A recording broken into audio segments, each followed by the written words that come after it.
নমস্কার বন্ধুরা, বাণীর হেসেলে রকমারি রান্না নিয়ে আমি চলে এসেছি। আমার চ্যানেলে তোমাদের সবাইকে স্বাগত জানাই। চিংড়ি মাছের আমি অনেক রকম পদের রেসিপি তোমাদের সাথে শেয়ার করেছি। আজকে আমি আলু দিয়ে চিংড়ি মাছের কারির রেসিপি তৈরি করে দেখাবো। এটা গরম গরম ভাতে খেতে অসাধারণ লাগবে, আর কোনো কিছুরই দরকার হবে না। চলো তবে রেসিপিটা শুরু করি। আমি একটা প্লেটে দেখো ডুমো ডুমো করে আলু কেটে নিয়েছি, আর এটাকে খুব ভালো করে ধুয়ে পরিষ্কার করে নিয়েছি। এখানে আছে 250 গ্রামের মতো চিংড়ি মাছ। আমি আগে থেকে নুন আর হলুদ মাখিয়ে রেখেছি। এখন চলে যাচ্ছি রান্নাটি করতে। গ্যাসের উপর একটা কড়াই বসিয়ে দিয়েছি। এরপর কড়াইটাকে খুব ভালো মতো গরম করে নেব। এখন দিয়ে দিলাম পরিমাণ মতো সর্ষে তেল। আমি রান্নাটি এখানে সর্ষে তেলেই করছি। তেলটা এখানে দেখো খুব ভালো মতো গরম হয়ে গেছে। এখন আমি নুন হলুদ মাখিয়ে রাখা মাছগুলিকে দিয়ে দেব। চিংড়ি মাছ বেশি ভাজলে মাছের যে টেস্ট সেটা নষ্ট হয়ে যায়। আমি এখানে প্রায় 2 মিনিটের মতো মাছগুলিকে ভেজে নেব। তো আমার এখানে মাছগুলি ভেজে নেওয়া হয়ে গেছে, এখন তুলে নিচ্ছি। আলু দিয়ে চিংড়ি মাছের এই রেসিপিটা একবার এইভাবে বানিয়ে দেখো। খুব কম তেল মশলা, খেতে কিন্তু দুর্দান্ত হয়।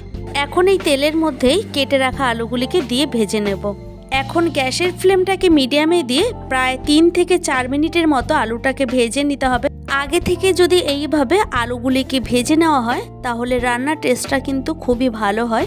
তো আমার এখানে আলুটা ভেজে নেওয়া হয়ে গেছে, এখন তুলে নিচ্ছি। এখন ওই কড়াইতে আরও কিছুটা সর্ষে তেল দিয়েছি। ফোড়নে ব্যবহার করলাম গোটা জিরে।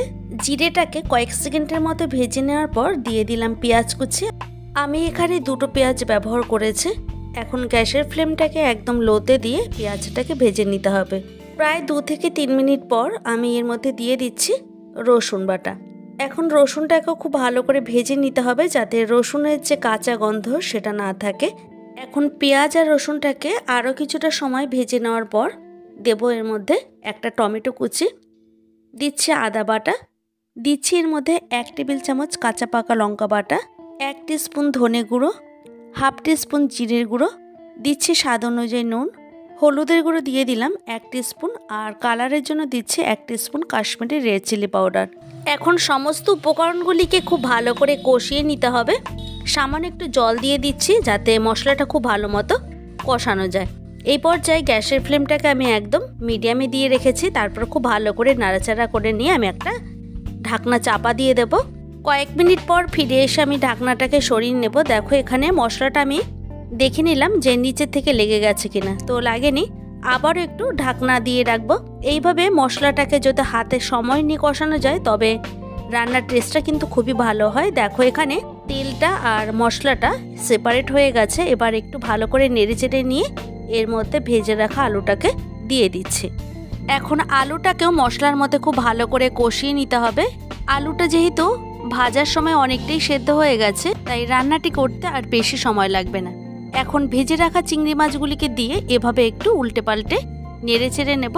আমি সবসময় চেষ্টা করি রান্নাতে কম তেল মশলা ব্যবহার করা। তোমরা এখানে তেল বা মশলার পরিমাণটা আরও একটু বাড়িয়ে দিতে পারো। আমার এখানে চিংড়ি মাছ আর আলুটাকে খুব ভালো মতো কষানো হয়ে গেছে। এখন এর মধ্যে দিয়ে দিচ্ছি পরিমাণ মতো গরম জল। গরম জল ব্যবহার করায় রান্নার টেস্টটি কিন্তু খুবই ভালো হবে। এখন গ্যাসের ফ্লেমটাকে একদম হাইতে দিয়ে ঝোলটাকে খুব ভালো করে ফুটিয়ে নেব। দেখো একটু চেক করে নিলাম আলুটা কতটা সেদ্ধ হলো। তো এখানে আলুটা খুব ভালো মতো সেদ্ধ হয়ে গেছে। আলু দিয়ে চিংড়ির এই কারির রেসিপি গরম ভাতের সাথে খেতে অসাধারণ লাগে। গ্রেভিটা এখানে অনেকটাই টেনে গেছে। এই পর্যায়ে এসে দিয়ে দিলাম 1/2 টিস্পুন গরম মশলা গুঁড়ো।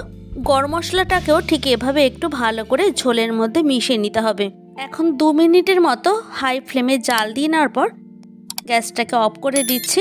তৈরি হয়ে গেল দারুণ স্বাদের একটা রেসিপি। এখন সার্ভিং বোলের মধ্যে সার্ভ করে নিয়ে দেখাচ্ছি তোমাদের। দুপুরের লাঞ্চে তোমরা সহজে পরিবেশন করতে পারবে খুব কম তেল মশলায়। যদি আমার চ্যানেলে এই ধরনের আরও নিত্য নতুন ভিডিও পেতে চাও তাহলে অবশ্যই একটা লাইক কমেন্ট শেয়ার করো। তোমাদের একটা লাইক আর একটা কমেন্ট আমাকে আরও নতুন ভিডিও তৈরি করার উৎসাহ জাগিয়ে তোলে। দেখা হবে অন্য কোনো ভিডিওতে। ভালো থাকবে প্রত্যেকেই, আর তোমরাও সবাইকে ভালো রেখো। আমার সঙ্গে এতক্ষণ থাকার জন্য তোমাদেরকে অসংখ্য ধন্যবাদ।